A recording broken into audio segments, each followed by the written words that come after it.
அனைவருக்கும் வணக்கம். நான் பிரபாகர் ஜோதிடர். ஓம் சிவாய நமக. சிவசக்தி திருச்சிற்றம்பலம். இன்று பிறந்த நாள் காணும் அனைவருக்கும் வாழ்த்துக்கள். அதேபோல் திரும்ப நாள் காணும் அனைவருக்கும் வாழ்த்துக்கள். இரவு பரிபூர்ணமாக உங்களுக்கு கிடைக்கும்.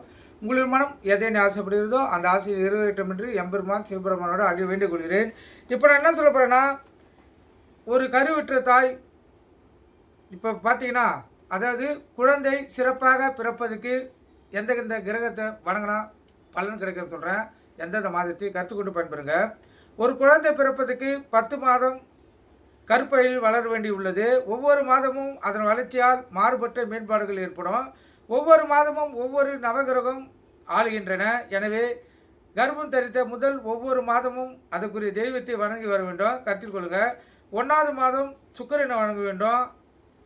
அதே போல் 2வது மாதம் செவ்வாய் வணங்க வேண்டும். 3வது மாதம் குரு வணங்க வேண்டும். 4வது மாதம் சூரியனை வணங்க வேண்டும். 5வது மாதம் சந்திரனை வணங்க வேண்டும். 6வது மாதம் சனி பகவானை வணங்க வேண்டும். 7வது மாதம் புதன் பகவானை வணங்க வேண்டும். 8வது மாதம் லக்னாதிபதியை வணங்க வேண்டும். லக்னாதிபதினா யாருக்கும் இப்போ கருவுற்றதுக்குள்ளே தெரியாது. அதனால் சூரியனை வணங்கினாவே அது லக்னாதிபதியை வணங்குறதா அர்த்தம். கருத்தில் கொள்ளுங்கள்.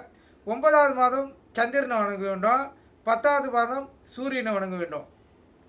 இந்த 10 மாதங்களும் ஒரு தாய் குழந்தை கருவுற்றதிலிருந்து அந்தந்த கிரகங்களை அந்தந்த மாதத்தில் வணங்கினால் அந்த தாய்க்கு நல்ல அறிவுள்ள குழந்தையும் ஆரோக்கியமான குழந்தையும் பிறக்கும். அதேபோல் பிரசவ டைம்லேயும் எந்த பிரச்சனையும் இல்லாமல் தாயும் குழந்தையும் நலமாக, அதாவது நலம் பெறுவார்கள். கருத்தில் கொள்ளுங்கள்.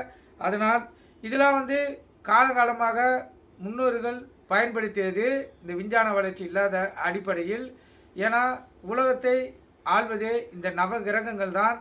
நவகிரகங்களில் 5 பூதங்களில் அடக்கம். கருத்தில் கொள்ளுங்கள். அதனால் இந்த கருவுற்ற தாய்மார்கள் பிள்ளை நல்ல ஆரோக்கியமாகவும் நல்ல அறிவு சிறந்த குழந்தையாகவும் பிறக்க வேண்டும் என்றால், சுகப்பிரசவம் ஆக வேண்டும் என்றால், ஒவ்வொரு மாதத்தையும் மிகவும் கவனமாக நீங்கள் அந்த நவகிரகங்களை வணங்கினால் கண்டிப்பாக உங்களுக்கு சுப பிரசவம் ஆகி குழந்தை ஆரோக்கியமாக பிறந்து சிறந்த அறிவாளியாக வளரக்கூடிய வாய்ப்பு இந்த நவகிரகங்கள் பெற்றுத்தரும்.